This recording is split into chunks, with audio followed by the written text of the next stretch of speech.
live stream the meeting. It's taking along, setting up your meeting for YouTube Live. Done. There we go. Hey, everybody, and welcome to our Friday live episode here at Alex and Autos. And today we have a Zoom meeting with my friend Sophie and Bay from Redline Reviews over on the East Coast. And I'm over here on the left coast, and we are both locked down and sheltered in place. Fortunately, I have my wine with me, which is my coping mechanism at the moment. And so, Sophie, what are you driving this week in lockdown? So Virginia actually just went into lockdown about a couple of days ago. You have had a head start, I think, for like the last couple of weeks. So I haven't been feeling it quite as much as you have, but I have the 2020 Highlander Platinum and the 2020 Telluride SX this week, and I just finished filming a comparison test this week. Ooh, Telluride and Highlander at the same time. So give us a sneak preview. Which one are you liking a bit more? Ooh, so everybody knows the Telluride's in high demand. It's kind of like the way the Honda Odyssey was in 1999 when that first came out. So I was kind of trying to figure out if the Highlander had the same kind of swag, the new one, as the Telluride had. There are certain criteria where the Highlander has it beat. Fuel economy was one of them. It has true. Do you have the hybrid? No, I just have the gas one, which I'm actually kind of glad I have the gas one because the hybrid I found it to be a little underpowered, but 35 mpg. I mean, you can't argue with the looks of the Kia. Like parking the two cars side by side, I was literally like, one looks like a Range Rover and Escalade, the other just looks like a Highlander, like a little vanish from certain angles. But I mean, style's not everything in that segment. So if you want to stand out, the Kia is still the one that's going to stand out. But the Highlander, I agree. It does. It looks really good. Yeah. What are you driving this week, Alex? What was that?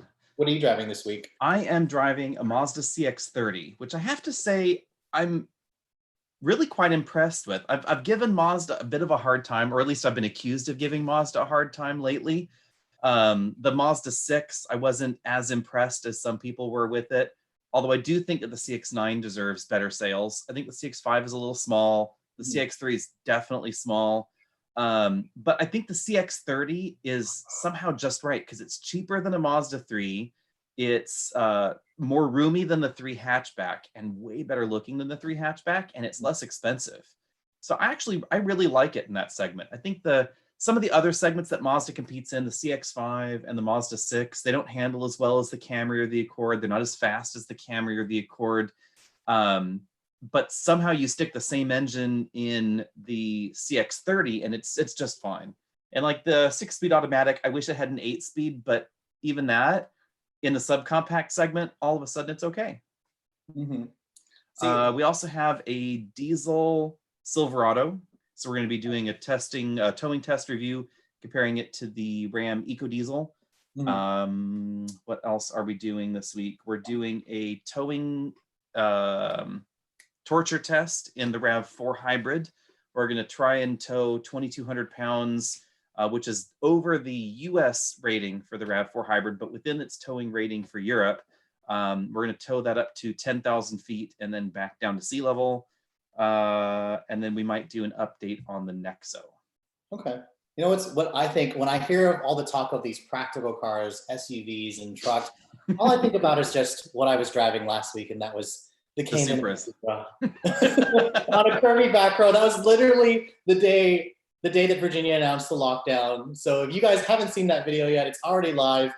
I fell in love with driving those two cars on back roads. And I know, Alex, you always like to do practical family cars over sports cars, but you would have had a good time driving these two cars. And so is that the 2020 Supra or the 2021 Supra? It was the 2020 Supra, but I'm supposed to have the 2021 Supra by the end of this month. But I mean, honestly, it doesn't really feel like it needs 50 more horsepower.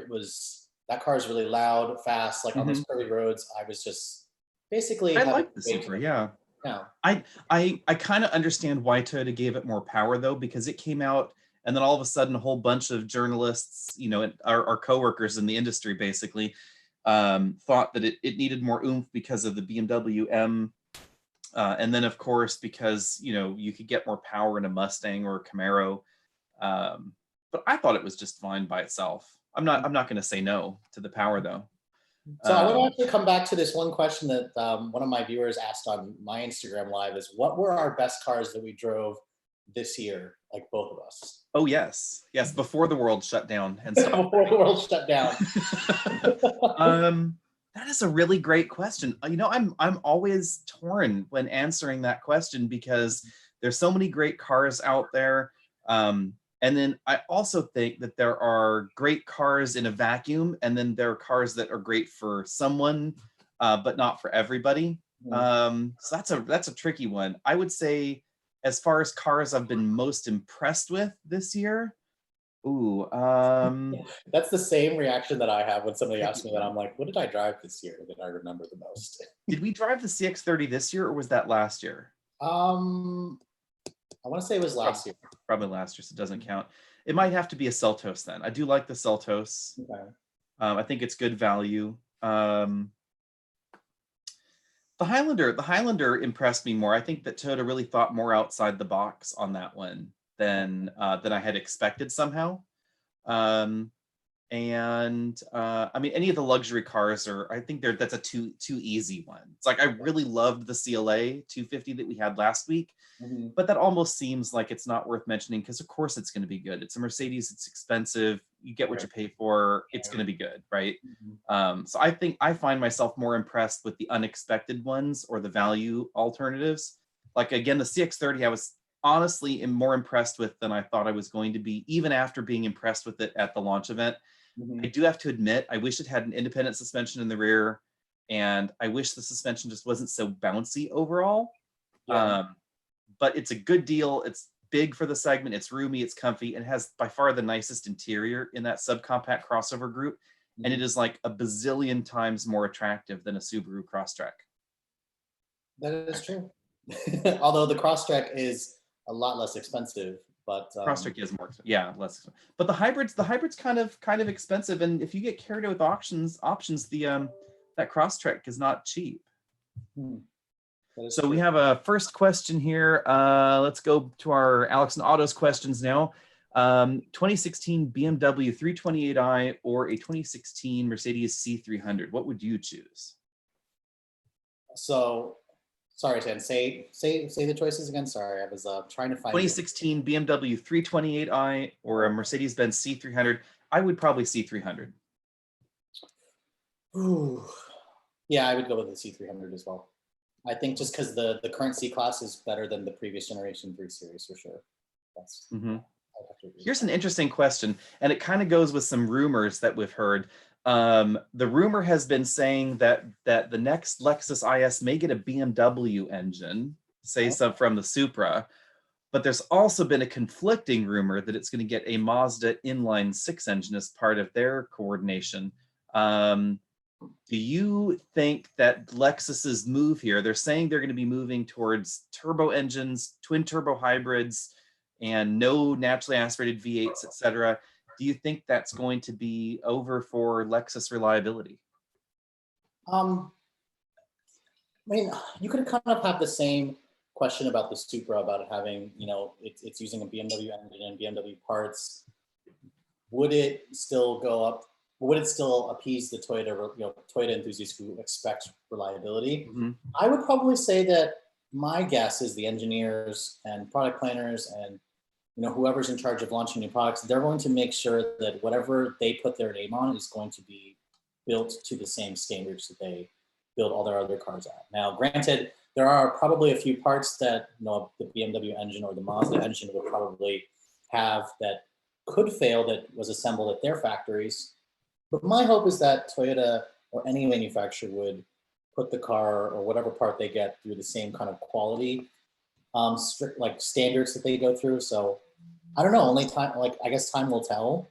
But but I think it's a great thing that manufacturers work together because, otherwise we wouldn't have cars like that Supra. Exactly. It's my background. So I just wanted to mention that I flipped the camera on my Instagram live so people can actually see the two of us. Because before they were just looking at me. So now they can actually see the two of us on there. So if I'm leaning over to the side, it's because I'm trying to read the comments.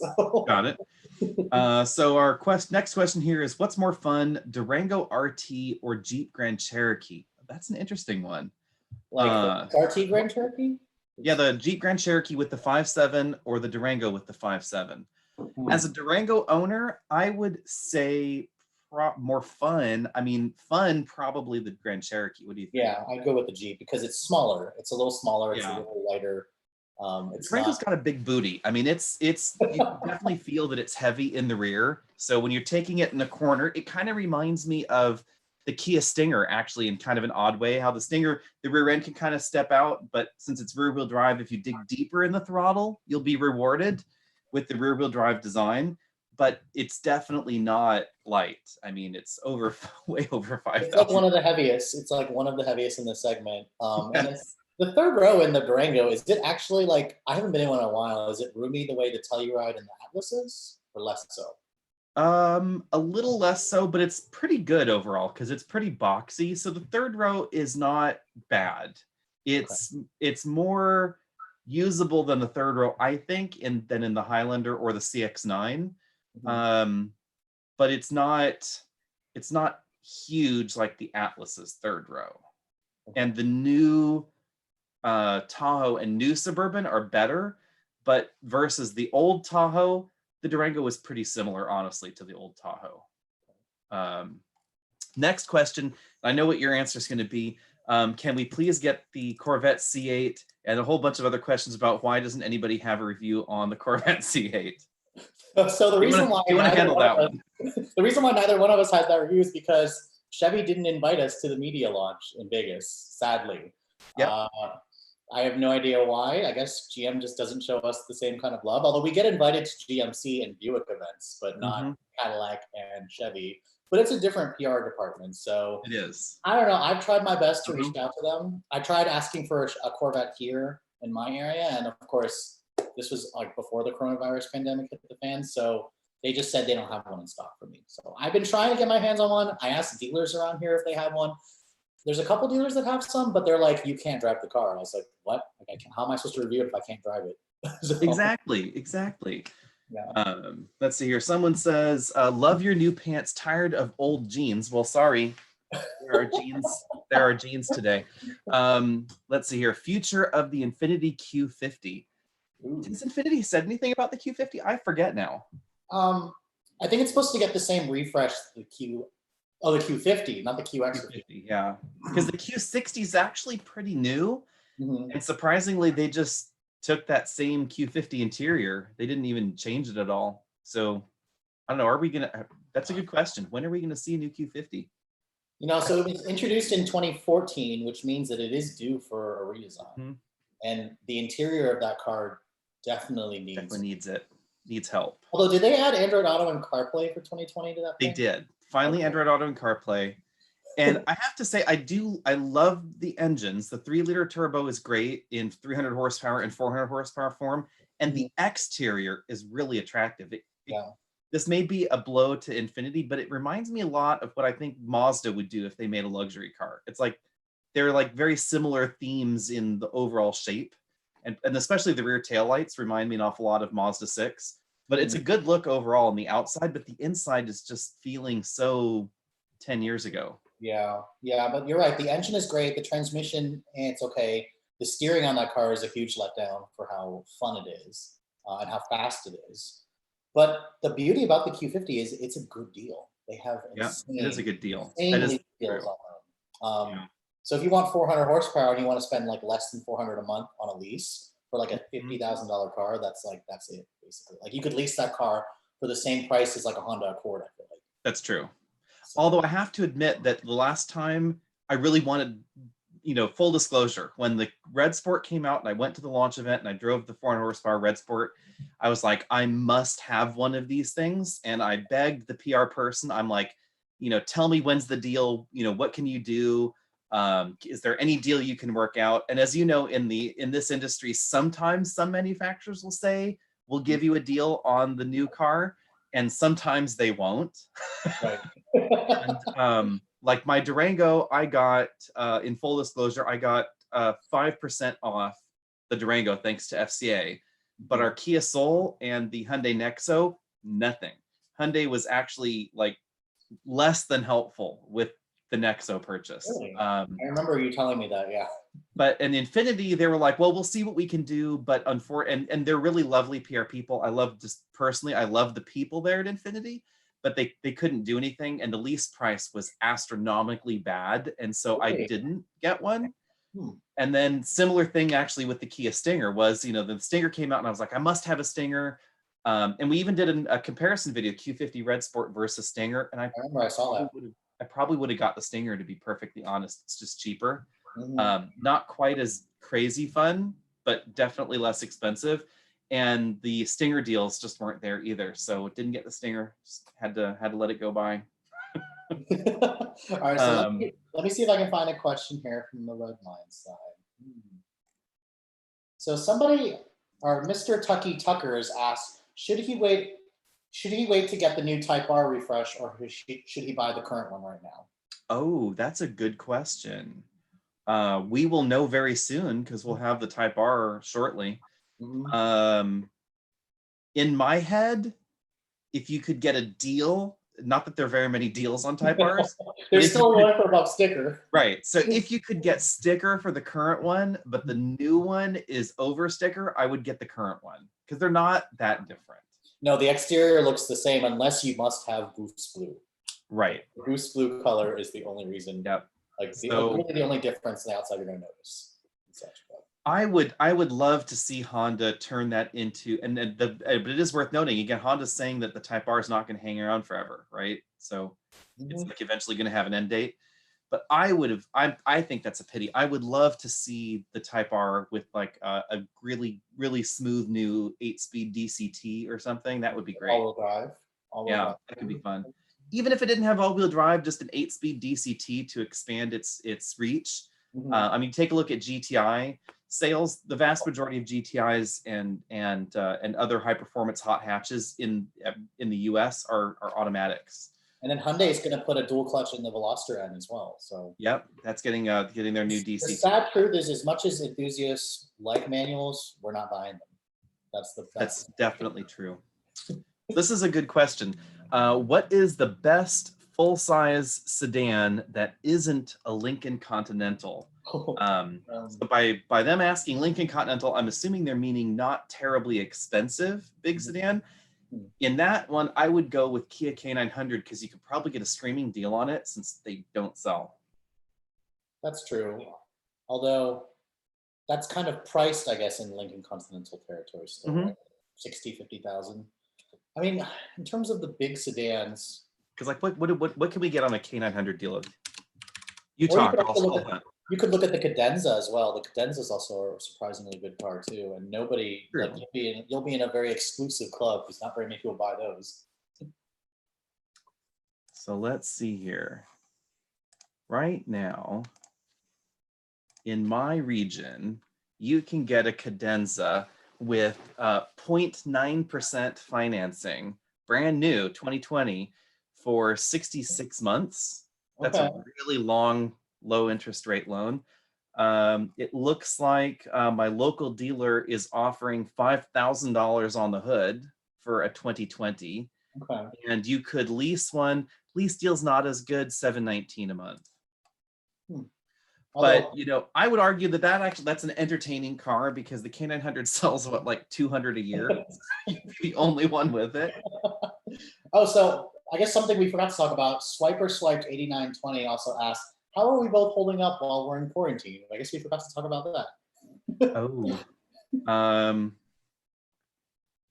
Well, I mean, for me, it's actually been, I think, a little bit easier than some because I have an office to go to. And since we own the business and we're the only ones there, it doesn't really matter whether we go in or not. It's not violating the shelter-in-place rules because we're allowed to go in to make sure the building hasn't burnt down or been broken into, etc.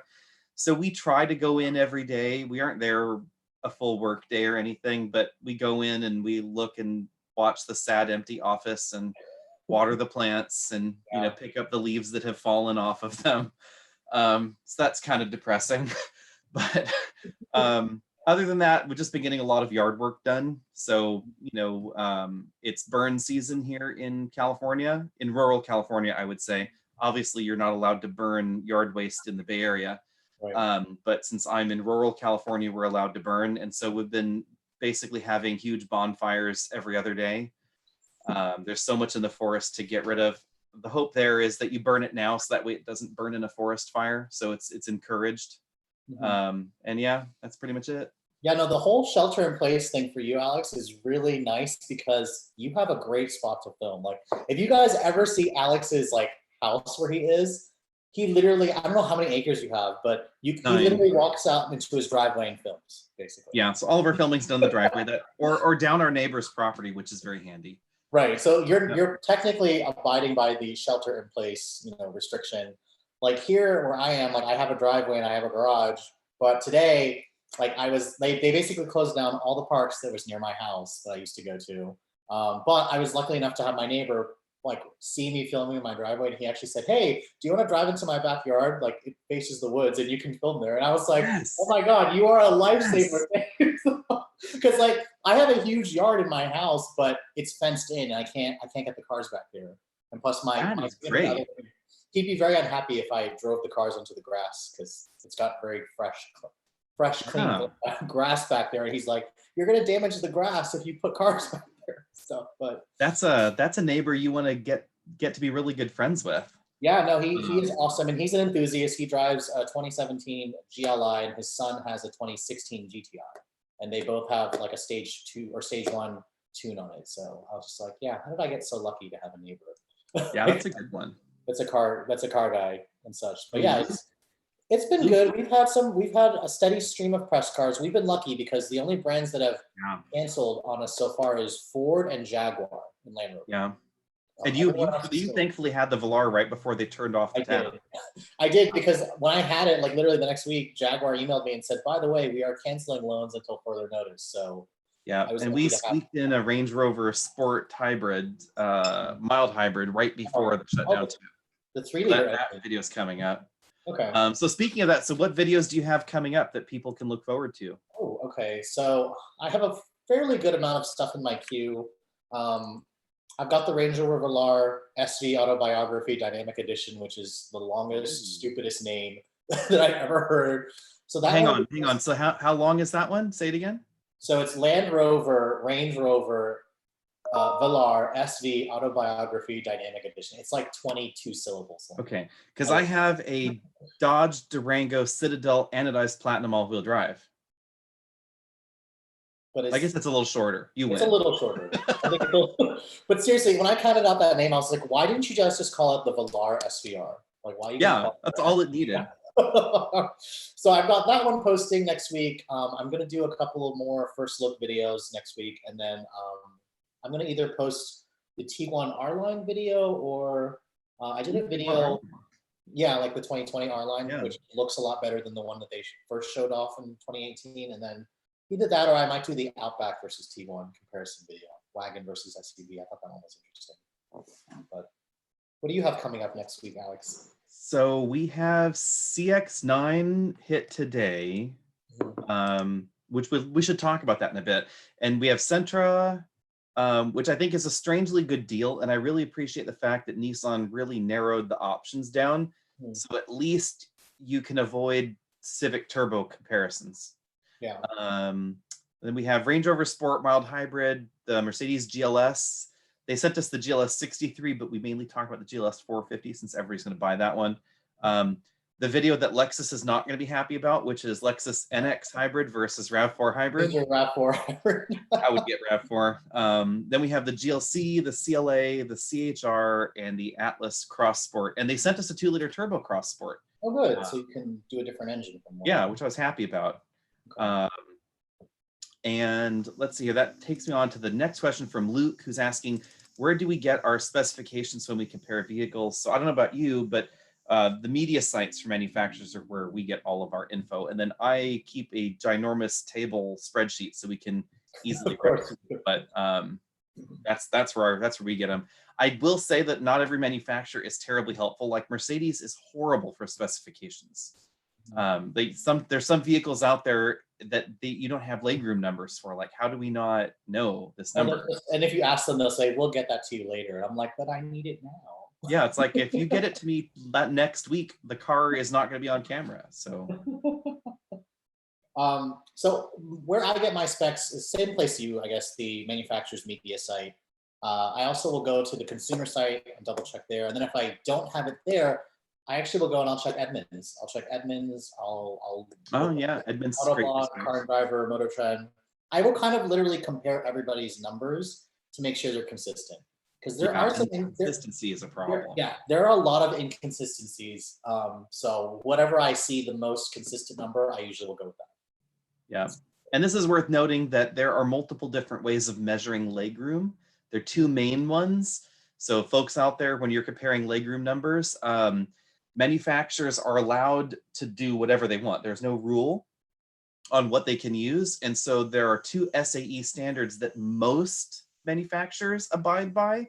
Mm-hmm. The first one is with the front seat all the way back in its tracks, and then you measure rear seat legroom. And then the other one is 80th percentile seat motion, and then you measure rear legroom. But some manufacturers, and this is the problem, some manufacturers will measure front legroom with the seat all the way back in its tracks, and then they will move the front seat forward to 80% and then measure rear seat legroom.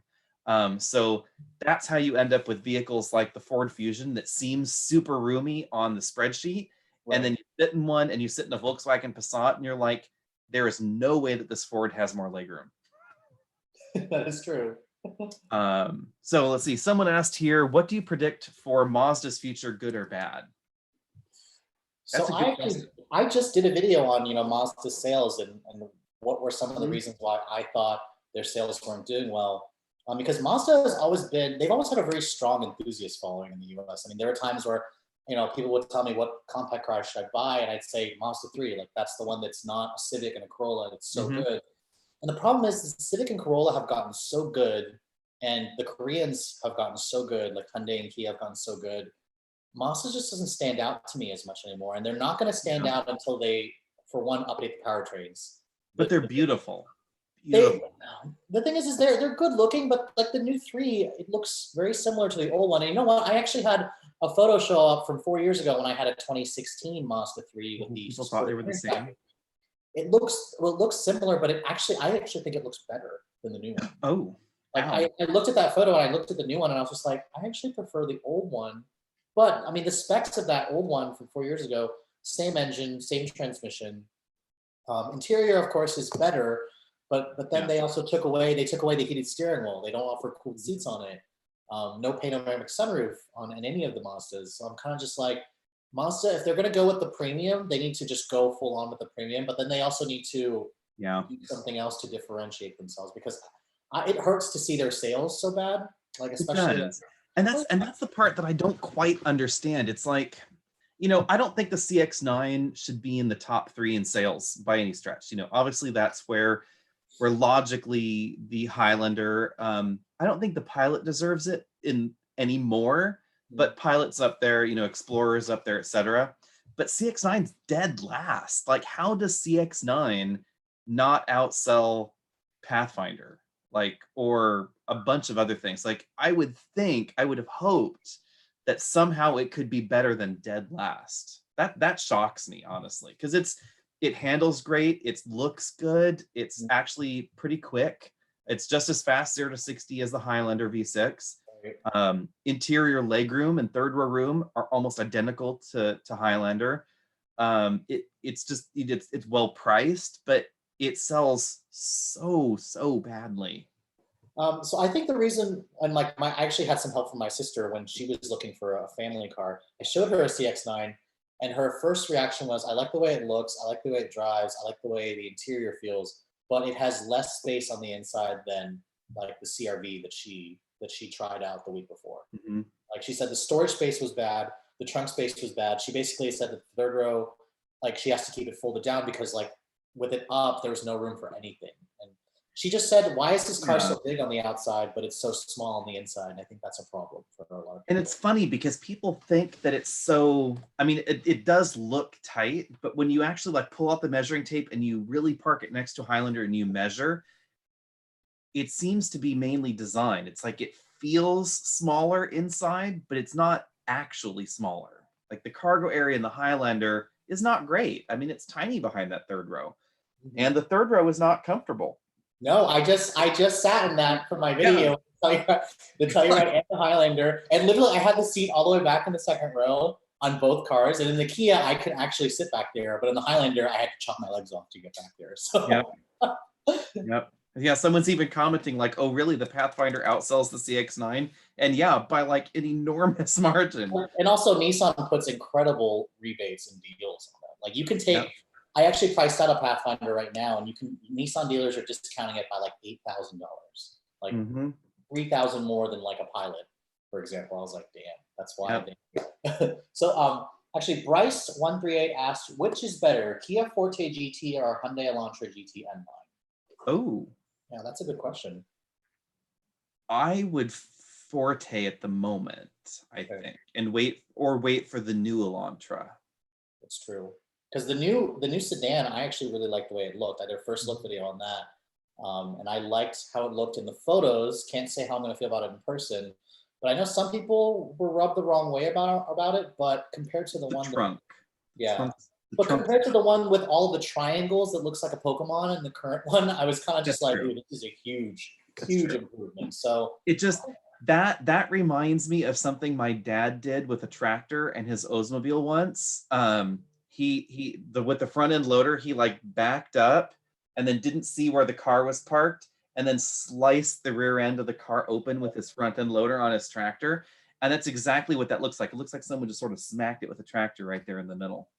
But I think it's worth noting for people that are asking about Kia versus Hyundai. It's important to remember that although all their products are clearly related, they're not always on the same cadence. So Forte is the more modern platform now, but it's going to be the Elantra once the Elantra comes out. So then the Forte is going to be the older one. So it kind of depends on the moment.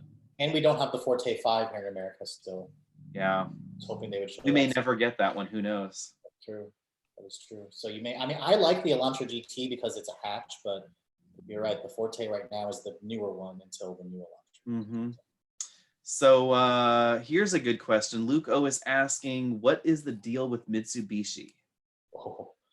But Mitsubishi actually has some good news. Their sales have been going up every year. Because when you're that low, there's nowhere but up. Exactly. They hit rock bottom. I mean, so somebody actually asked me to do a video on Mitsubishi and how they're doing after they saw the Mazda video. I've been meaning to. I think the problem with Mitsubishi is they basically left their enthusiast following for dead. Like I was watching the other day, FX on TV was playing a Fast and Furious marathon, and I was watching yeah, I know, right? I was watching Too Fast and Too Furious, and that's when Paul Walker had the Evo, like the Evolution 8, I think that was it. And I looked at that car, and I remember because I was in high school when that movie came out, and I was just like, wow, like that car's so cool. It had a turbo engine, all-wheel drive, manual. It looks so like amazing. And now we have the Mitsubishi Eclipse Cross. Yep. Like it's a crossover that's like nothing like Tyrese's purple Eclipse convertible that he had in that movie. And such, I kind of worry in a way that that's going to happen to Mazda. Because I think like structurally on like when you look at the business case side of Mitsubishi, it seems clear what happened. They didn't have a larger parent company to depend on anymore. And their tie-up with Chrysler poofed in the 90s, so in order to have an Evo, you have to have a Lancer to build it on. Right. And the Lancer, they didn't have money to redesign it, so it had to go. They just ran out of money, and they just started, ditching product left and right. They couldn't really tie up with anybody to help them because there was nothing good that they had to share. At least Mazda can sell Toyota a Mazda 2 and they can call it a Yaris. And, if they keep going that way, then that's going to be the best selling Mazda is really going to be the Toyota, which is probably good for Mazda in a way. Actually, it's good for Toyota, to be perfectly honest. But it kind of makes me wonder if that's what's going to happen too. It's like the dearth of the lack of product just kind of caught up with them in the end, and then they went bankrupt, and then Nissan bought them. So and I think it's worth mentioning actually that it's not like Nissan bought them out of the kindness of their heart, and that Nissan really wanted Mitsubishi. The government in Japan really orchestrated that one. And Japan is a democracy, but they do have a lot of government control and ability to influence big corporations, because they don't want corporations to disappear, the job loss, etc. So the Japanese government orchestrated that little tie-up and really saddled Nissan with a lot of debt that's hurting Nissan too. So Nissan's suffering as a result of that financially, and that's supposedly, when you talk to financial analysts, supposedly why we see Subaru and Toyota and Subaru and Mazda tie-ups, because Toyota does not want to be forced to purchase Subaru or Mazda when they go bankrupt, if they go bankrupt. So supposedly some of these corporate tie-ups are being forced upon the larger companies there in Japan, because they're concerned that, if Mazda goes or if Subaru goes in a global pandemic shutdown kind of thing, that Toyota is going to be the one left holding the bag as the most financially solvent Japanese car company. That's true.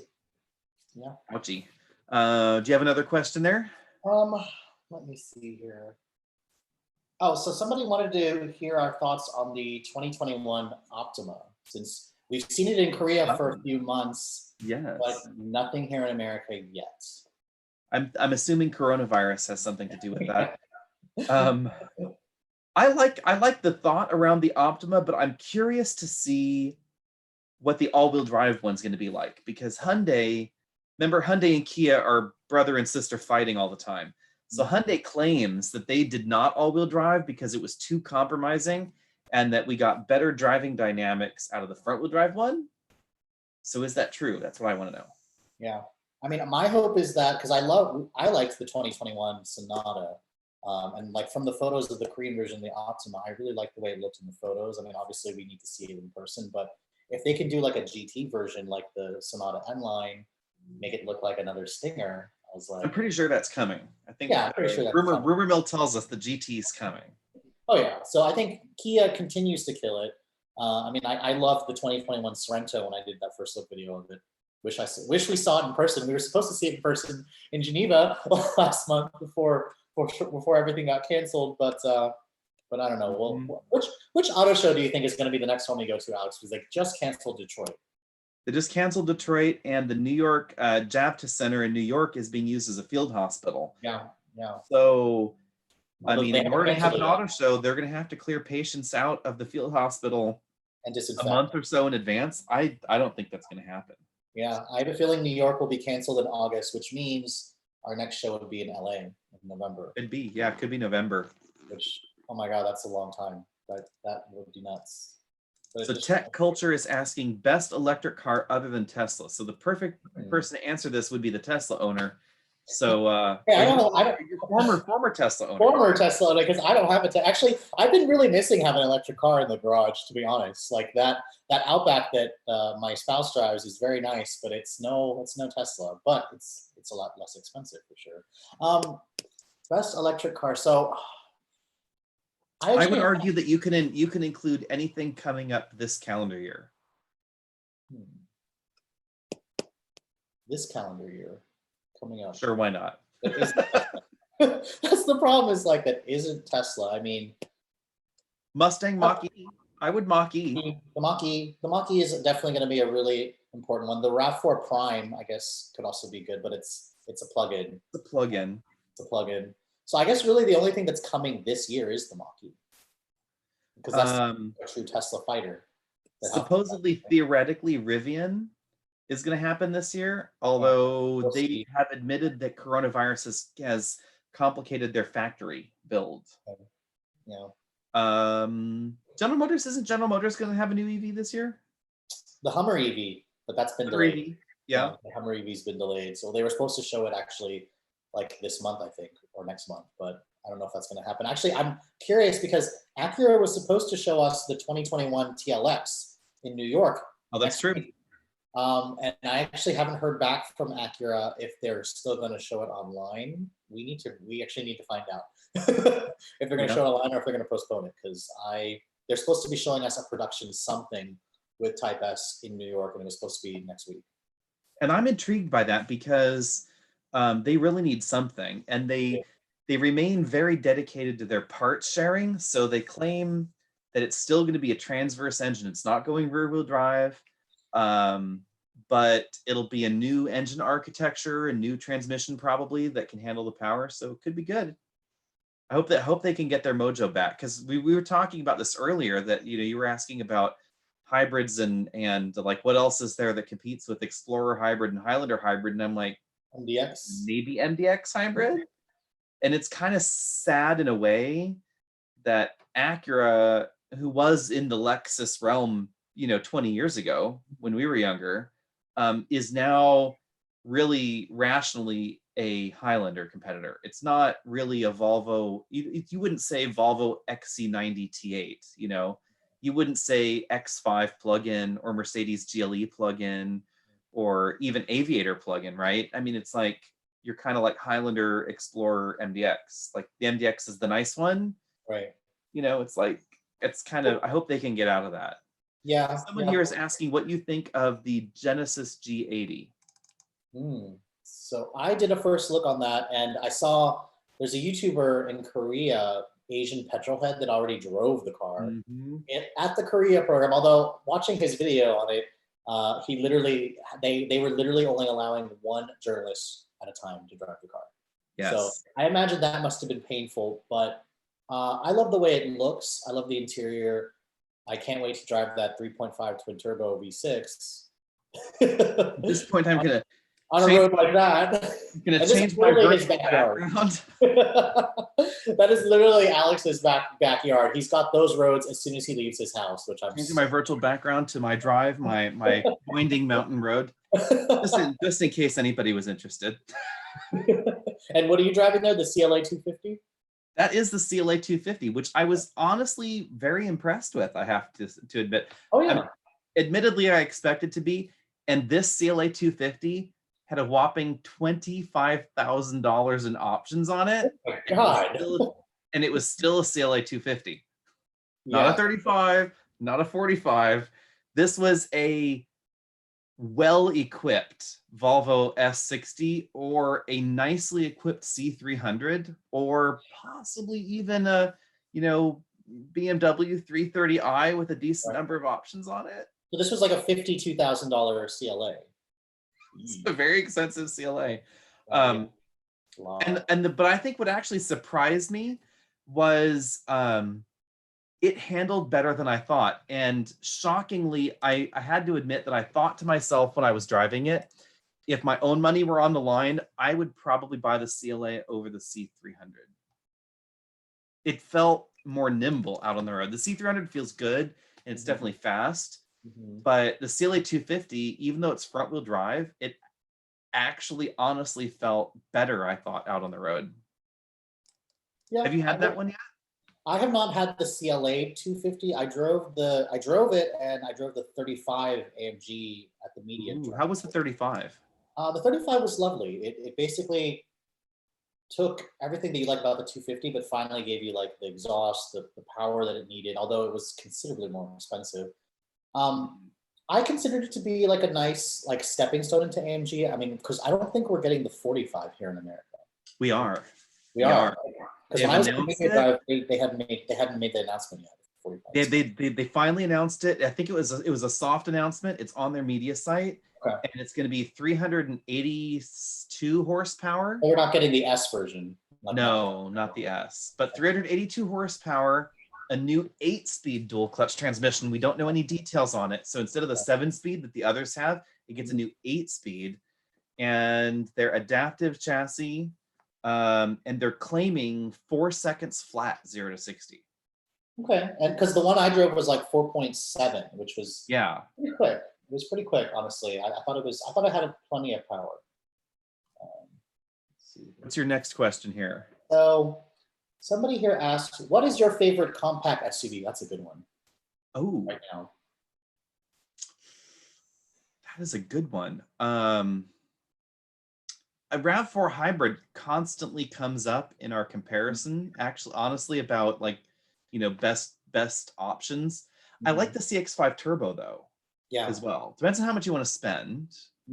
I would say top picks for me at the moment would be CX-5 Turbo, RAV4 Hybrid, or CRV if you have kids, because the car seat problems. Or the Forester is also very good too.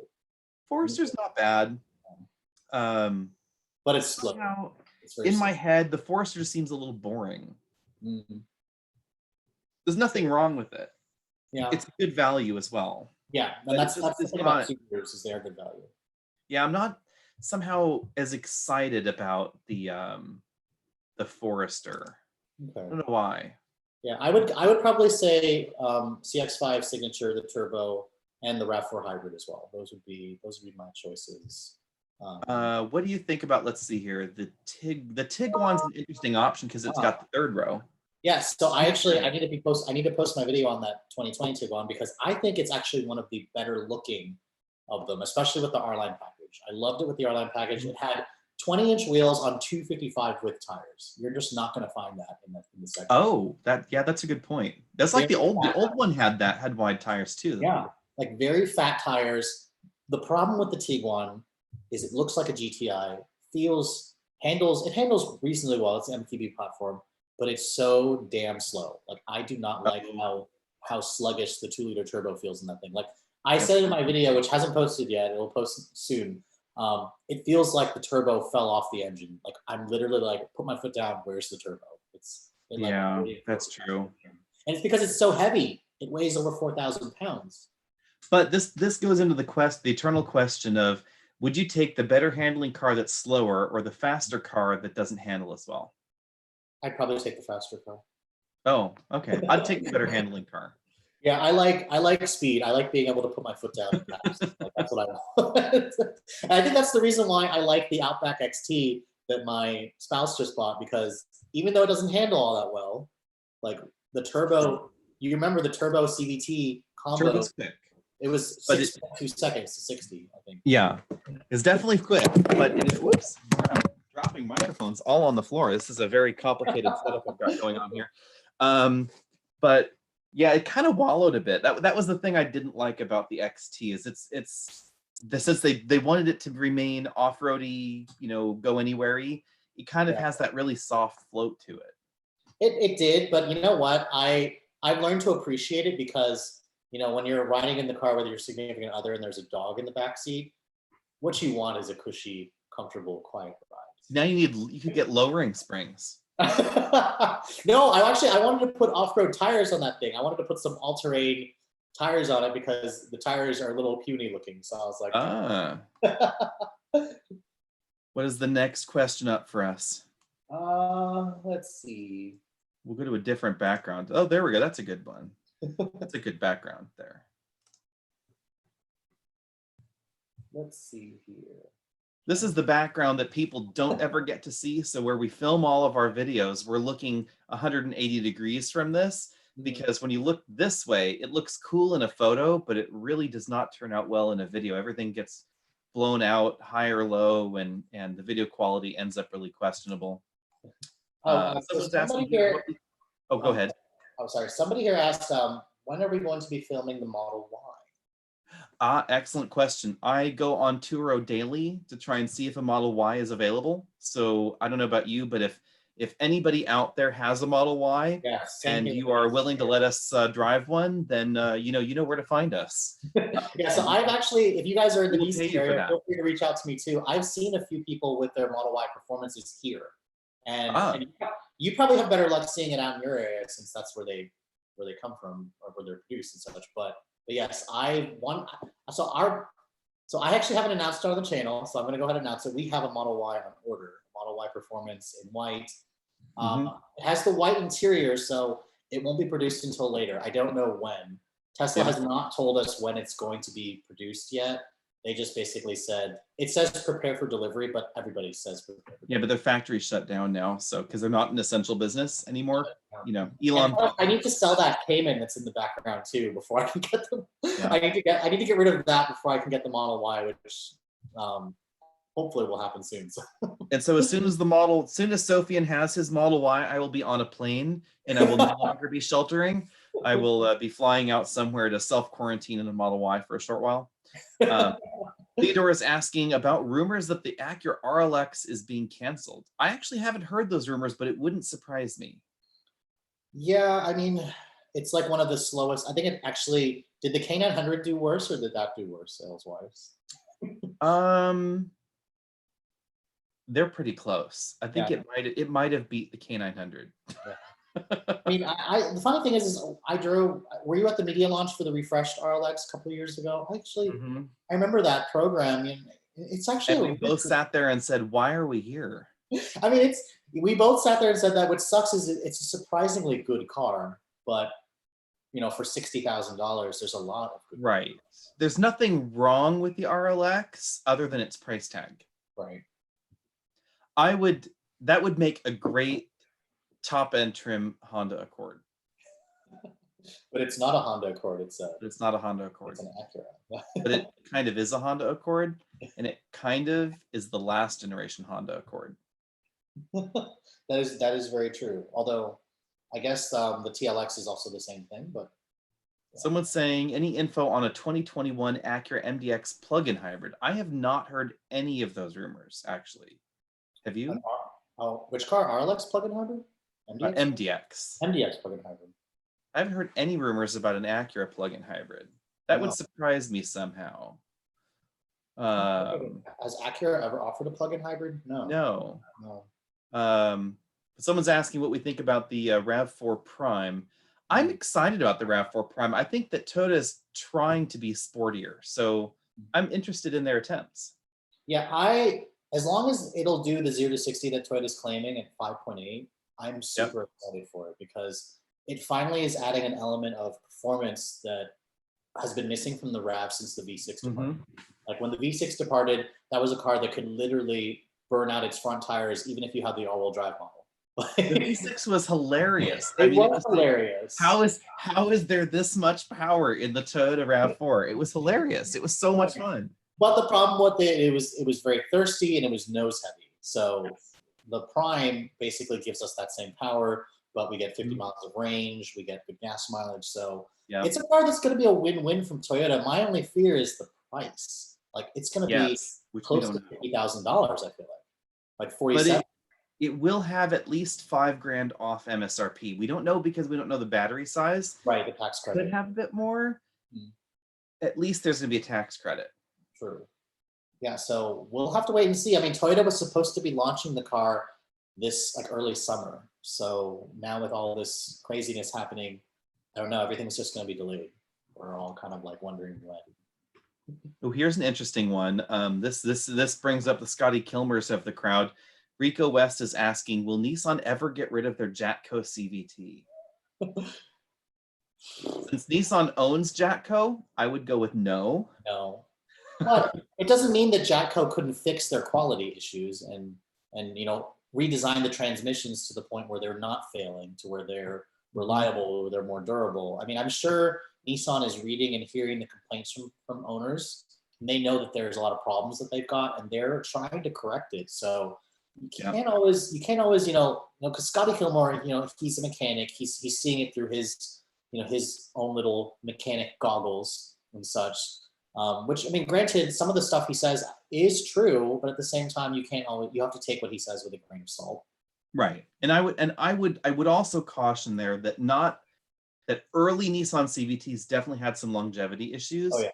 But when you look at like Consumer Reports numbers for, it's like the more recent models, the ones that use the chain drives rather than the original belts, they have not been statistically that much below average. So it's like, I'm not claiming they're Toyota, definitely not Toyota. But average reliability is not necessarily a bad place to be for a new car buyer. Used car buyers should be more concerned. Like if I were going to buy a 5-year-old vehicle out on the open market, probably wouldn't buy the Nissan with a CVT at the moment because there are a lot of open questions. But honestly, if I was buying a new car and there's a Sentra or a Civic and they both have CVTs, and the Sentra is going to be $5,000 less expensive than the Civic, I might buy the Sentra. Yeah, and to be honest, I actually think the Sentra, the new one, looks better than the Civic. I agree. It looks inside and out. It looks better. Yeah. It's a very good looking car as long as Nissan will give us the turbo version and the Nismo version, like a real car. Yeah, I'm not holding my breath there.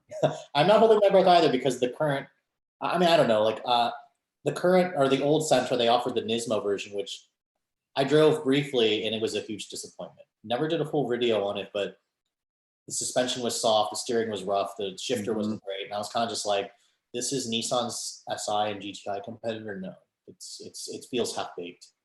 It feels half baked. So it's like they could do better. They could do much better. So any questions on your side there? Let's see here. Any news on a Sienna complete redesign, Colin? I would say quickly, while Sofian's looking for a question, we have a video on Toyota's future. So Sienna's going all hybrid, and there will be a new one very shortly. And then Honda just showed us the Refresh Odyssey as well. Yep. Which I'm surprised they were not a little bit more aggressive on that redesign. Honda loves to do well, we're the best selling entry in the segment. And I'm like, well, no, you're not actually. Chrysler is by like a huge margin when you combine their minivans, and they pull out the whole, well, it's fleet sales, it's whatever. It's like, still not best selling though. See, I didn't like the photos of the Refresh Odyssey. I actually kind of think it looks like a Quest. Oh, ow. I was not a fan of the photos, but I'll wait until I see it in person. But yeah, I wasn't the biggest fan of it. It looked Someone thinks that that Nissan should reboot as Datsun again. I don't know if I would go that far. I don't know if I want a Datsun reboot. Reboots are expensive, and name changes are expensive. All right, so my live video on Instagram just decided to end all of a sudden. I'm guessing there's a limit. I think you can only do an hour long for live videos on Instagram. So I apologize for my Instagram followers that the video just kind of randomly stopped. I don't know why it randomly stopped. Reboot the live stream. Reboot the Instagrams. What are your thoughts on Volkswagen's Golf styling, the new Golf? Do you think it's different enough? Someone wants to know. Somebody actually asked me that question on my side too. I was about to say that. It takes a very conservative route that Volkswagen typically does. The fog lights look very strange on the GTI with those 4 little lights at the bottom. Oh, I haven't seen those. I'm gonna have to look that up. Yeah, it was a little strange looking. I think the interior's an improvement. I don't know. Again, it's hard for me to oh yeah. It's hard for me to draw this kind of look like Kia's like, modules. The Sportage that has those little the Sportage thing. Yeah, I wasn't a fan of those on the Sportage, so I was kind of like, not really liking that. But you know what? Once I see it in person, once I drive it, I'm sure I'll really like it. But the design right now, just seeing it in pictures, it's a little hard to come to a conclusion with it. Volunteer to staff says Alex doesn't like Instagram. He says it's unnecessary. That's very true. But have you seen our Instagram? Well, so I give myself credit for your Instagram because you used to tell me all the time, well, what do I need Instagram for? It's just there, for fluff. I was like, yes, but it's all about interacting with your audience. So that's true. You've been doing a good job. My big thing was it makes no money. So why am I doing it? So that's why the Instagram is full of stupid stuff.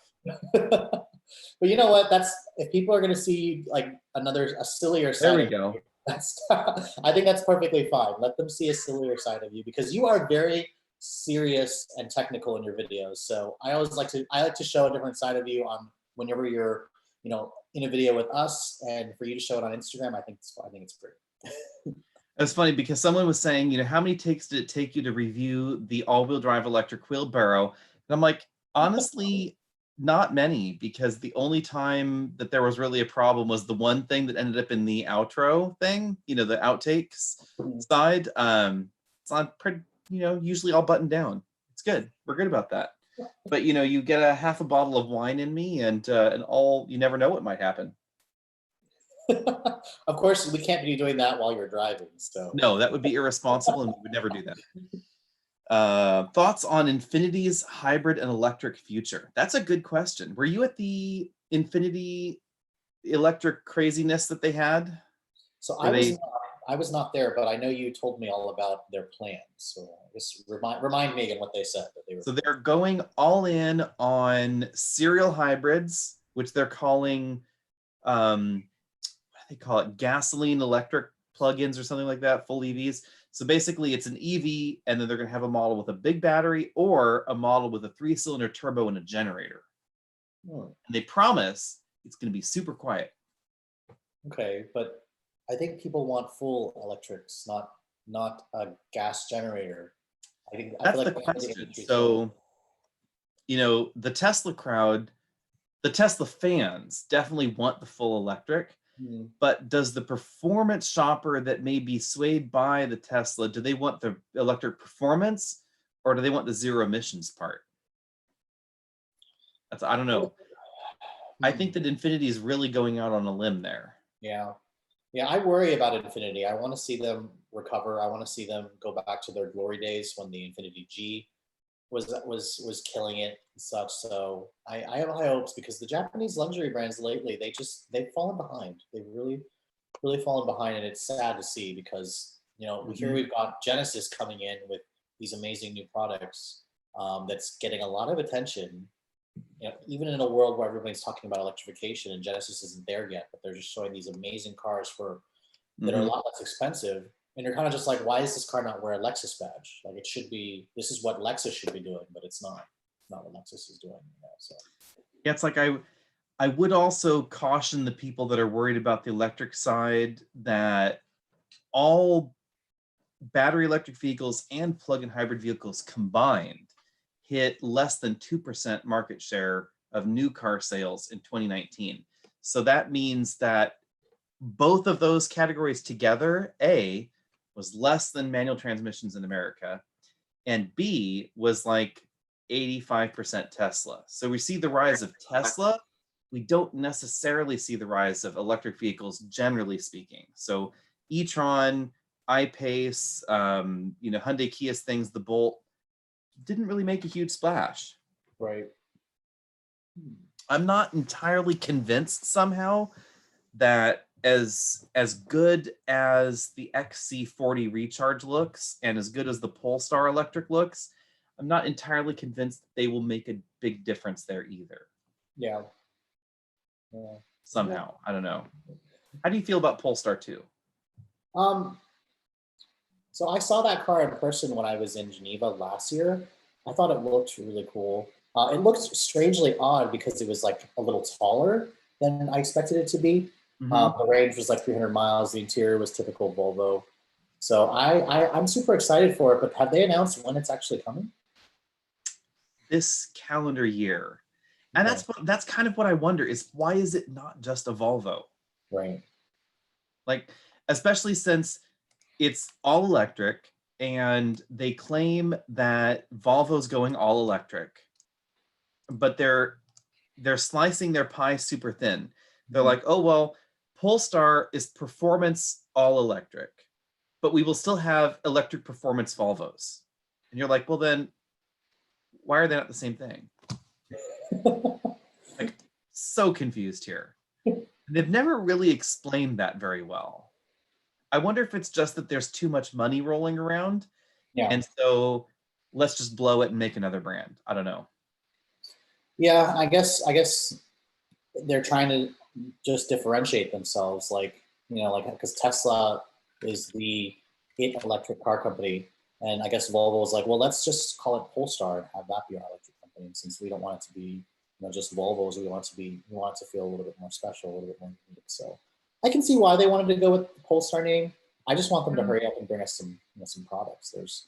It's like, in my head, I just kind of wish that it was all conjoined and Polestar was their AMG or their M, but instead they're honestly trying to do what Mercedes gave up on, and with Maybach. I mean, they tried to make Maybach a separate thing, and then even Mercedes was like, never mind, we'll just make Mercedes Maybachs.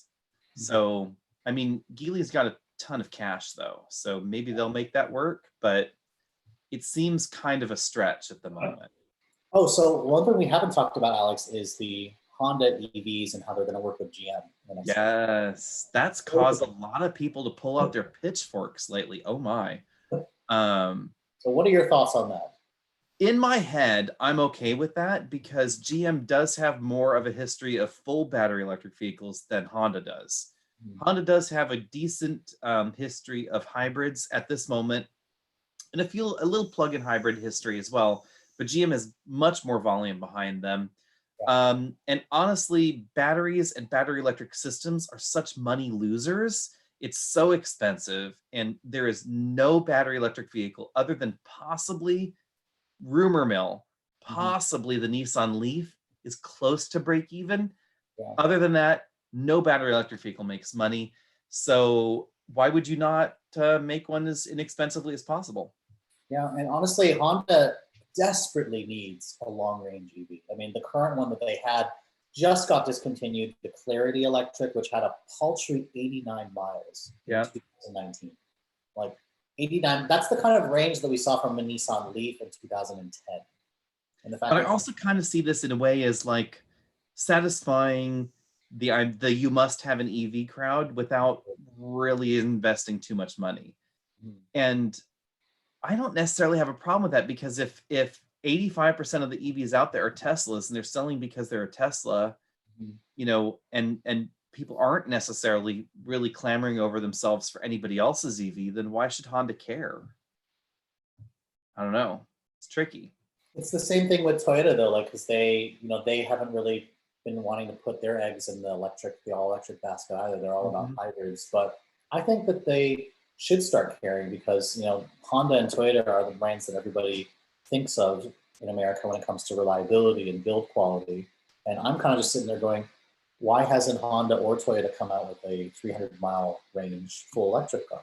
Because I think if they did, it looked good, it was priced well, I think it would sell like crazy. I honestly think it would.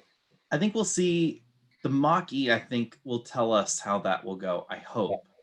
And a quick comment here to Carl P, who's saying Volvo's going all hybrid. Volvo is said very directly that they're going all electrified, and their future is full battery electric vehicle over time. So hybrid now, then plug-in hybrid, then battery electric vehicles. So they've said that their entire lineup is going in that direction. So mild hybrid, basically no regular naturally aspirated things anymore. Everything will have at least a mild hybrid. Then the next phase in that evolution is going to be everything's going to have at least a plug-in hybrid. Then everything's going to be at least a battery electric vehicle at some distant point in the future. They've also said that they're discontinuing diesel engine development, and that this is the last gasoline engine development that they will ever do. So the current gasoline engine family will continue being poked and prodded and some money applied to it, but this is the last gasoline engine family they claim. So we'll see how that works long term. But let's see here to another question. What wine pairs with a live stream? What do you think? What do you have over there? Is that a beer? No, I have cider. I'm not cider. Okay. I'm not really a beer drinker. This one is a 64% Grenache, 33% Syrah, 3% Petite Syrah from Monterey County. So that pairs with a live show really well there. Oh, here's a good one. Thoughts on Honda reliability? I know Honda, they've had a lot of problems with the engines in the 1.5. I know every Civic video that I post or CRV video that I post, it was an oil dilution problem for a lot of people in the colder weather states. I feel like Honda... Their 9-speed snafu. Yeah, well, the 9-speed is kind of like that ZF transmission that also is shared with FCAs and such, but... And then they also have a lot of problems with their infotainment systems. They freeze. Like every time we test a Civic infotainment system, I plug my phone into it, it makes my phone crash. So I'm kind of just like... and then, of course, before the 9-speed snafu, there was their 5 and 6-speed snafu. Yes. They have had a few stumbles here and there. Yeah, I mean, I think that it sucks to see Honda, have those bad stumbles. I also don't think every manufacturer is safe from that. I mean, every manufacturer has their quality issues, and nobody's perfect. It's just a matter of being consistent. There's always going to be that one lemon, out of one brand, or several lemons depending on the brand. I try to always remember that whenever Honda comes out with a new product, they are looking at feedback from their customers and from dealers, and they try to make adjustments and corrections to designs to fix previous problems. So I would say that, I mean, no manufacturer out there ever designs their product for unreliability. Everybody's always trying to make a reliable product because it otherwise your warranty claims would make you lose money. You'd be out of business. Yeah. But I do have to admit that Honda did have this perception in the 90s as being at parity with Toyota in terms of overall long-term reliability. There was definitely this, Honda and Toyota, the Accord, the Camry, et cetera, they're identical. You just pick which. The Accord was the sporty, reliable one, and the Camry was the boring, reliable one. Right. And I would say that a little bit of shine has come off Honda lately. That, not unreliable, but definitely no longer in that same top tier category as Toyota. Yeah. Well, you have to remember, like, a lot of the stuff that has been unreliable are their new technologies. Like the 1.5 engine is new. The infotainment system was relatively new from 3 years ago and such. So, because if you look at the infotainment system in the Accord, it's much better. So it seems like Honda has, taken everything that we don't like about the Civic's infotainment system and said, okay, let's try to fix the things that people complained about. So you kind of just have to give Honda. It seems like you just have to give them some time to work out the kinks, but that's the case with any manufacturer. Right. So Honda's we not have to wait until their contract with ZF expires, because Honda's in-house 10-speed's been fine. Oh yeah, I love their 10-speed. I think it's a great transmission. Every time we drive a new Honda product and it has the 9-speed, we're literally like, where's our 10-speed? Yeah. I mean, it's like the 9-speed has not proven to be actually unreliable. It just isn't great feeling. It's not the best feeling transmission out there. Yeah. And Honda's 10-speed is great, just all the way around. Someone's asking what we think the most attractive midsize sedan is. I would argue Ford Fusion or Mazda 6, even though I don't think I would buy either one. What's the prettiest one? So like a mainstream one, not a luxury brand. Yeah, prettiest mainstream. I would go. I've always loved the look of the Fusion. I think the Mazda 6 is gorgeous. Yeah. But if I were going to buy a midsize family sedan right now, I would probably buy the Accord. The Accord, yeah. I'd probably go with the Accord, and then I think I might wait for the 2021 Optima. That's what I think I'd wait for. I like the current Optima. I like the Camry as well. I have to say, the Camry looks good as well. The Camry's look is the problem. Like, I like the way the Camry drives. I love the drivetrains. Both the V6 and the hybrid are fine. I just can't get over the front end or the odd shaped dashboard. It's like the lambda shaped dashboard kind of strikes me as funny, but driving is fine. And if you like the look, it's fine.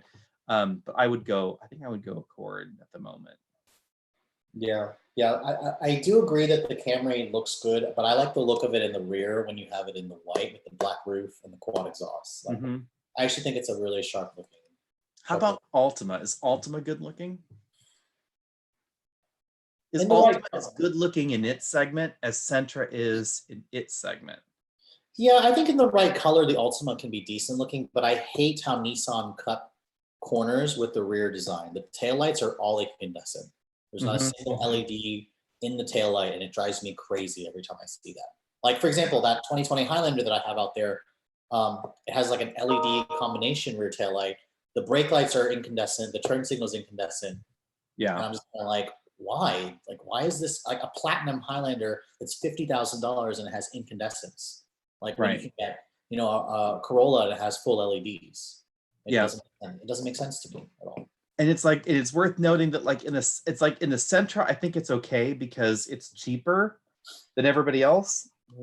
But like Altima, that's a harder sell because it's in a different price category. Someone says, turn yourself into a potato. Is that even an option in this thing? Does Zoom have a potato option? I don't know. Someone says, we're both crazy. The XSE is sexy with the red interior. The red I like. I like it too. But the dashboard shape, I think, is still funny. It's that Y-shaped, dashboard thing. Toyota's interior designers are very what's the right word here? They're very stuck on like one style. They don't, and like the Highlander has kind of an unusual quirky theme going on too. Like that, Right. the way that instrument cluster and the infotainment system, it kind of looks like a robot claw to me has grabbed the screen on the dashboard. Yeah. I wouldn't say that any Toyota Lexus product at the moment is overtly luxury elegant in terms of its design in my head. Like Yeah. not like RAV4 versus like Mazda CX30. The CX30 is elegant and the RAV4 is more industrially good looking. Mm. I don't think it's necessarily bad, but it's just not, doesn't exude luxury and elegance. Like Lexus LS versus S Class, Lexus GS versus E Class, you know, there's nothing inherently necessarily wrong with the Lexus interior, but the person that styled it definitely went for some very drastic styling cues. Yeah, I mean, but like to follow your point on the S Class versus LS, like the S Class, even though it's due for a redesign, the interior still looks good. Like Mm-hmm. it has all of those interchangeable mood lightings or interior lightings Mm-hmm. that make it look like you're in a nightclub. While the Lexus LS, I had that recently, and the interior lighting in it was so disappointing. Like, Yeah, it's like in a vacuum, the LS is fine. It's lovely. It's going to be very reliable, etc. And it's a great place to be. But then you compare it to like a Mercedes S-Class interior, and you're like, it doesn't feel as luxurious yeah. as opulent, I think would be maybe the right phrase there. And Lexus could do it. They could definitely do it. But the Japanese, Mm-hmm. they tend to be very conservative. I mean, even, we went to the Honda Civic Type R program and we asked them. Conservative, that's the right word. Yeah. Conservative. Yeah, because they are. Because like I asked them, I remember at the Civic Type R program 3 years ago, I said, why does the Type R not have any of those crackles and pops from the exhaust? And their simple answer was, because that is a wasteful noise. We will not do that because it's a wasteful noise. And I said, but if your customers want it, if it sounds good, why not? Mm-hmm. Why not just do it? It's a Type R. It should be loud, just like the styling on the outside is loud. It should be, loud when you start it up as well. But the Japanese, they can be very conservative, and that's just the way they are, and you can see it in their brands and how they design things and decisions. You can. Here's a good one. The revised infotainment system in JLR products is still meh compared to everything else. What do you think? I just had that Velar, and it looks good when it's working. But in my video, I'm literally trying to navigate the screen to go to the CarPlay and such, and I'm pushing buttons here, and it freezes. Yeah. It freezes. So that was my biggest gripe with it. I was just like, it's so beautiful looking and it looks great, but it just needs to work all the time. Yeah. I would remind folks out there that remember that car companies that are small and low volume, there aren't as many people working on their software. Yes. So there's definitely some advantage to being part of a larger company or a highly profitable company like Mercedes and BMW, where you could just hire the staff. But even BMW and Mercedes, shift more cars than JLR. JLR sales are really, really disappointing, I guess would be the right word here. Yeah, I agree. Ford Escape plug-in hybrid versus RAV4 plug-in hybrid, which will succeed? I'm going to lean more toward the RAV because I would agree. Yeah, I mean, I drove just the regular Escape hybrid and I wasn't impressed. I wasn't too impressed with it. I think the big thing with the RAV4 will be also that it's going to be the plug-in performance car. So you'll be able to attract shoppers and people that want to plug in and for people that want performance. Yeah. So I think that's going to be a better seller, I would say. Let's see here. What do you think about reliability on the 10-speed automatics like Ford, Honda, GM versus, this is kind of a confusing question here a little bit, but what do you think about the new 10-speed automatic transmissions in terms of reliability? Do you think they'll be reliable? It's really hard to say, now because it's all new. We have to wait until people put miles on it and owners drive them for a few years. But I would assume that Honda has gotten tired of listening to the complaints about the 9-speed. So they're probably like, we need to make sure that this transmission doesn't have the same problems. But then again, Honda is known for having transmission problems or weak transmissions in a lot of their. They do oddly have that reputation somehow. Yeah, I don't know. Yeah. What are folks from Instagram asking us? Well, it cut me off because it stopped at an hour. Oh, I thought you had redone it. Do you want to do a redo? You want to redo the Instagram live stream? Have everybody come back? Someone's asking me how old I am. Oh, I did see that one actually there. Do I look? I don't know. Do I need a face? Is it facelift time to be on camera? I'm as old as my eyes and a little older than my teeth. Let's see here. Reliability on Xc90 T8. Ooh, that is a question. I don't know. I have no answer on that one. Volvos, though. Volvo's generally below average. Like especially when the Xc90 came out, it was not reliable. There were a lot of problems. I mean, you got a turbocharger, you got a supercharger, you got twin motors, you've got everything. They've jammed everything under the hood. Yeah. Let's see here. If cost isn't an issue, do you think a plug-in fuel cell would be a viable option? I would argue, sure, if cost wasn't an issue, but since we've got $70,000 plug-in hybrids that are money losers, then you were not going to see one anytime soon. Yeah, that's true. What is the best wagon in America? I think you can answer this one. I saw that question, but I was like, I'm not going to go to that. I mean, the best-selling wagon in America is the Subaru Outback. But if you were going to tell me, if you were going to ask me what's the best wagon, I would probably say I can't wait to drive the RS6 Avant. Oh, that does look fun. I would agree with what the RS6. I really want to drive. But again, it's $100,000 more than the Outback. Ow, yeah. Better be damn good for that money. But there's a reason why the Outback does so well. And just having that car for a little over or less than a month right now, I'm just kind of like, it's the perfect daily, especially if you just want a car that you can just commute in. You don't care if it gets beat up. You don't care if it hits the wheels hit curves. You don't care if you put a dog in it. There's a reason why Subaru owners love their Subarus. And the crazy thing is, I feel like Subarus in general, at least with my generation, I'm part of the generation Y. A lot of my friends they're buying Subarus like crazy. Really? Yeah, like my older sister bought a Subaru. My cousin called me. She wants to get a Subaru. My sister has like four friends that have Subarus, from Forester Outback to Ascent. Subaru's been really, really doing well on the sales. I mean, value. Every Subaru product, if you want especially if you want all-wheel drive, I should say. If all-wheel drive is on your shopping list at all, pretty much every Subaru out there is going to be the best value in the low-end trims. Yeah, it's the all-wheel drive, and it's just their image. People love how Subarus portray like an outdoorsy, rugged, let's go out there and play image. And people like that. They really like that. So if it works for them, I think it's great. But I'm just shocked how so many people, like in my generation, they love Subarus and they just want Subarus. So it's cool. Well, let's see here. This person is asking, Sophian, what would you like to see in the next generation Mazda 6?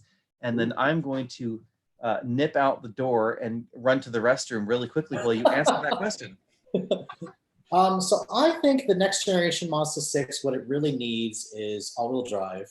They need to bring back a Speed 6 as well. The Speed 6 was something that I think that really, with enthusiasts, was a cool car because it had a 6-speed manual. It had a turbocharged engine, almost 300 horsepower. It looked fantastic. Like the first generation Mazda 6, I thought was one of the coolest cars that you could buy. It really stood out. And there was just something about it that was kind of like, if you wanted a WRX STI, but you wanted something a little more grown up, the Mazda Speed 6 was there. So I would love to see Mazda do another Mazda Speed version. Like they just need to bring back Mazda Speed. And then if you guys want to check out my video on the Mazda sales and how they really didn't do well in 2019, that was one of my complaints, is they need to do a Speed version. They need to update their powertrains, because you guys know here in America, we never got the Skyactiv X engine. So that's something that we should have gotten last year, but Mazda just decided never to bring it here. And I know a lot of people say that people don't buy manuals anymore, and that is definitely true, but Mazda's own like 6-speed automatic is definitely behind the times, and they definitely need Nobody buys manuals. Nobody buys manuals, right? But Mazda's 6-speed automatic is down like 2 to 4 gears compared to the competition. So it needs an update. And what I was saying, Alex, earlier while you were in the restroom is that Oh, I heard. Oh, you did hear. That's right. Your I bathroom is not far away from. I turned the speakers up really loud. I would say if the rumor mill is true in any possible stretch and Mazda 6 goes rear wheel drive, I will buy one. I will buy one. I don't know. I think Mazda just needs to kind of do their thing and hope that sales will improve. I don't know why they don't sell well. They're pretty. They are pretty. They're definitely pretty, but Yeah. Clearly there's people in America that just say the competition is more appealing. Mm-hmm. And I think in my Mazda video, people were saying it's their dealer network. They don't have enough dealers. I can see that. They don't have enough like the Yaris actually sells relatively well. I mean, all things considered. I mean, sedans and subcompact hatchbacks aren't enormous volume things, but they sell much better than a Mazda would have, obviously. So I think in kind of in my head, I wonder if maybe Mazda just should be making products, or Toyota, more products. Like, let's make a sporty Camry and we'll call it the Camry Sport and it'll just be a Mazda 6. Yeah. So Alex, it looks like one of the viewers here left a comment. Vic Lau said, most people under 40 have never driven stick. And you are absolutely right. That makes me sad. There are so many people my age, because I just turned 31 like 2 months ago, that have never driven stick. And I asked them, would you like to learn stick? And they say, I have no interest. It makes me so sad. Yeah, but it's like, and it's funny because even I used to say, well, yeah, but if you want to drive somewhere else outside the US, then you need to know. But that's not true anymore, because I was just in Italy in December, and I wanted a manual transmission rental car, and I had to wait in line to get the Renault Captur manual that we ended up getting. And I probably just should have had the automatic Volkswagen because the Captur was terrible. But but I was like, I must be driving around Europe in a wacky three-cylinder turbocharged manual. That's like, I must do that somehow. And that is like a dream car. That is something that every enthusiast should do. It's and it was hard to find one. And it's like, we're supposed to be going to, we're taking all of our employees to Mexico, to Cancun in October now. It was supposed to be May, but coronavirus. So now we're all going to Cancun in October. And I found, I kid you not, a 15-passenger diesel Toyota Hiace 5-speed manual. Oh, wow.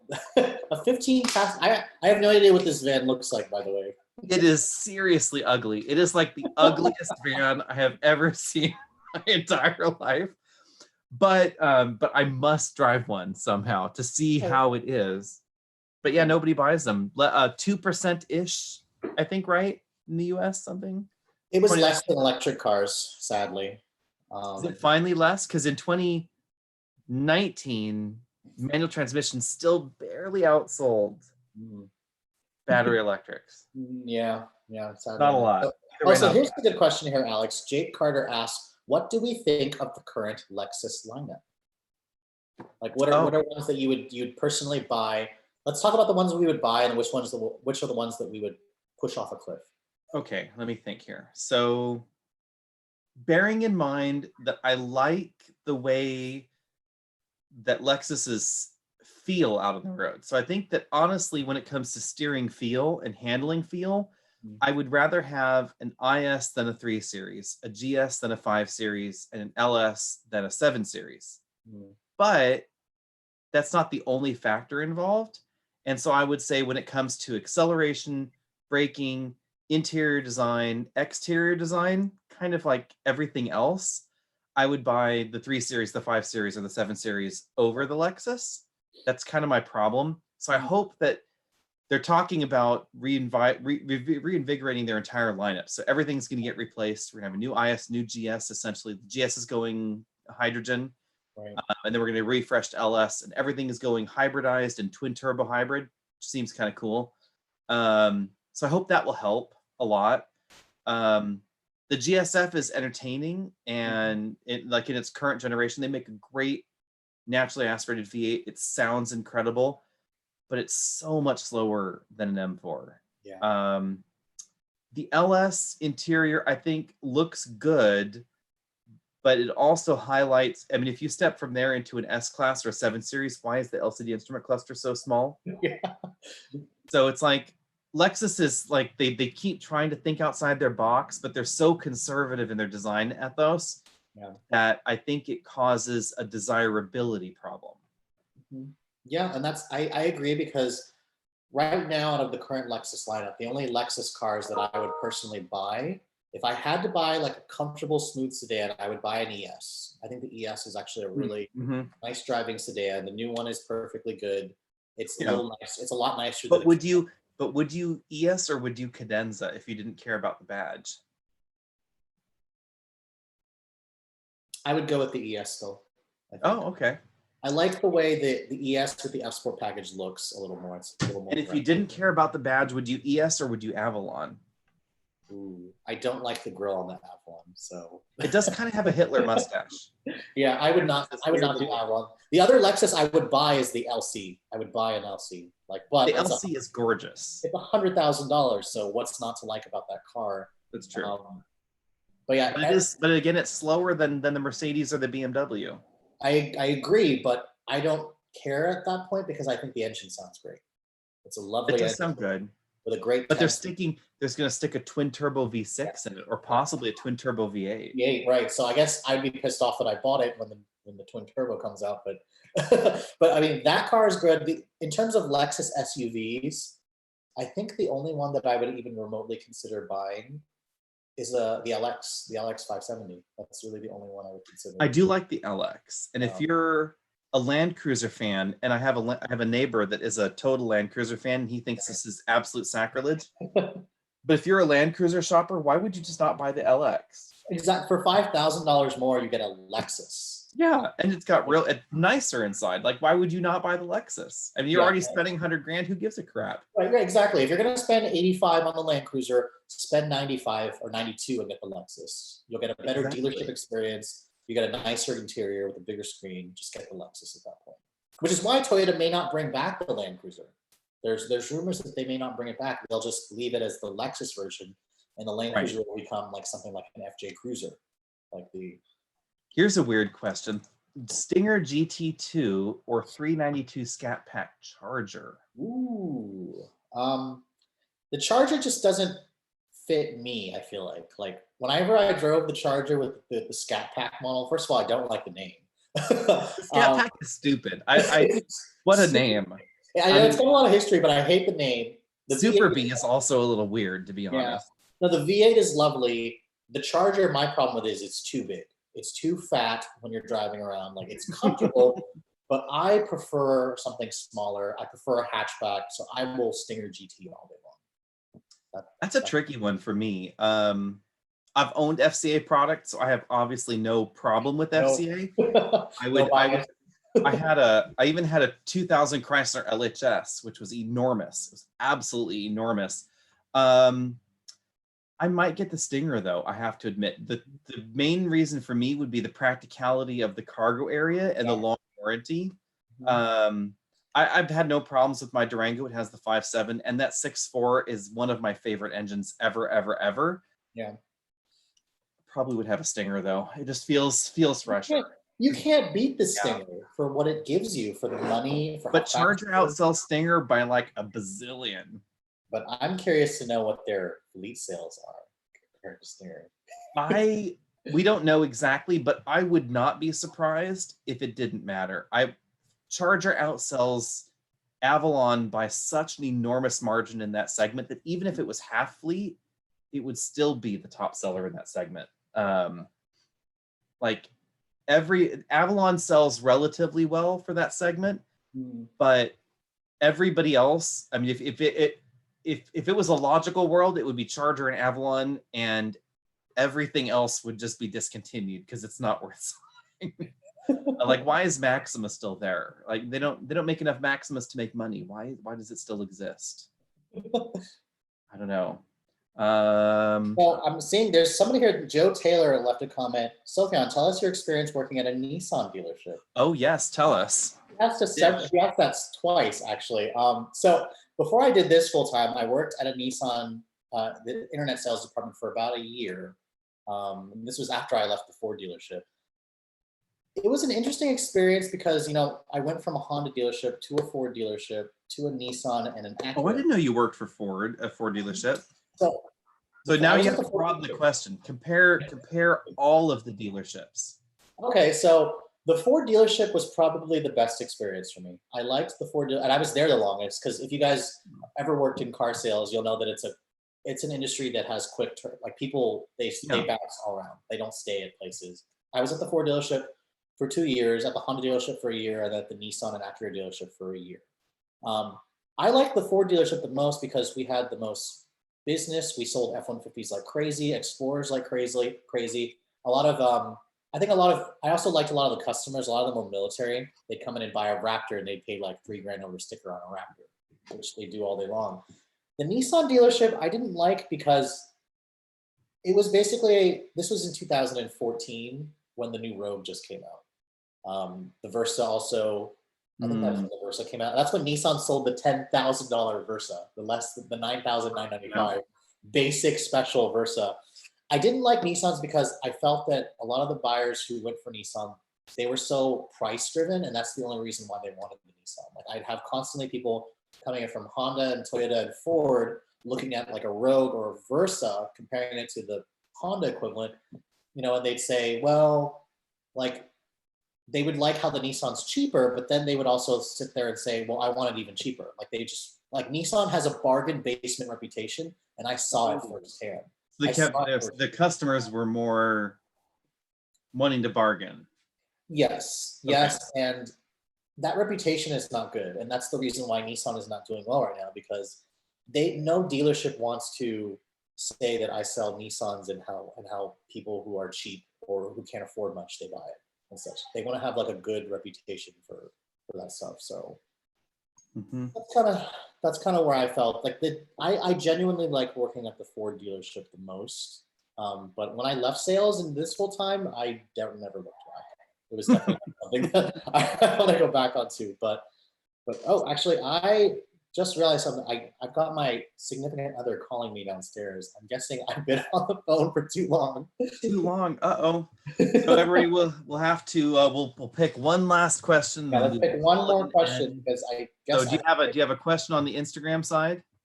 No, I don't actually. I forgot to turn it back on. Sorry. Okay, so we will go with, let's see here. Looking for a 100 horsepower gasoline, 80 plus mile range EV plug-in hybrid. I'm not sure that exists. We will let's pick a different question here. What are your thoughts on the refreshed Malibu 2.0T Premier? It's a forgotten option in a very competitive segment. Chevy still sells though? They do. The Malibu still exists. The Malibu hybrid is dead.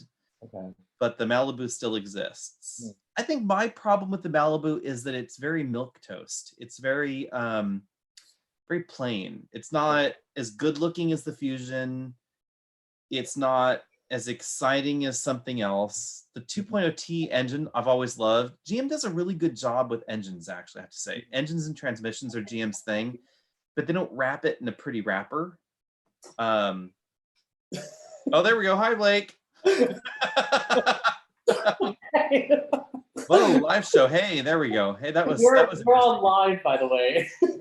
What? Yeah, he didn't realize that he was live. Sorry to the thousands of people out there. Anyway. He's turning bright red right now, so oh good. He deserves it. You're live. You're really live. Yeah. Oh my sorry God. To all of my fans. Sorry. We try and keep this a family show. At any rate. Sorry. That's okay, you know. That's my crazy stuff. So thoughts on GM. So GM's powertrains, great engines, great transmissions. I somehow wish that there could be a world where we could have General Motors making engines and transmissions, and then let FCA do the interior and the batshit crazy part, because FCA does batshit crazy really well, and GM is much more restrained on that front. But I think the combo could be good. Yeah, so I have not driven the new Malibu in a while. I think the last time I had a Malibu was 2018. So I wasn't that impressed with it when I had it last time. It was definitely a little Boring, rental car. right? Boring, a little reminded me too much of a rental car. So oh yeah, Yeah. the comments are coming in. I'm blind now. Oh my god, Silicon does probably make videos. That was not cute. Yes, I know it wasn't cute. I Yeah. Sorry apologize. there. I apologize. My spouse was calling me from downstairs because I've been on this call for like the last hour and a half, and he had no idea that we were live. So And with that, I think it's time to end this episode. no, but this was a lot of fun. I think next week we should invite. Who do you think we should invite, Alex? Let us know down there in the comment section below. I'm thinking maybe if we could snag Jason Fensky from Engineering Explained and Roman Micah from TFL Car, that could be an entertaining four-way. Yeah, I think so too. So maybe next week I might stream it on the Redline channel instead. We'll see. Yeah, so definitely next week, probably not going to be here, but maybe somewhere else. So who knows? You will have to find us over at facebook.com/AlexNautos, Instagram, find Sophian over at youtube.com/ The Redline. the Redline, and Facebook and Instagram at, I always forget. Oh, it's Redline_reviews for the Instagram, and then like the Redline for Facebook. Like the Redline on Facebook. So find us all over those things, and then let us know who you want to see down there in the next edition of Shelter in Place live stream, probably with wine again. Oh, so yeah. cheers. Cheers, everybody. Take care.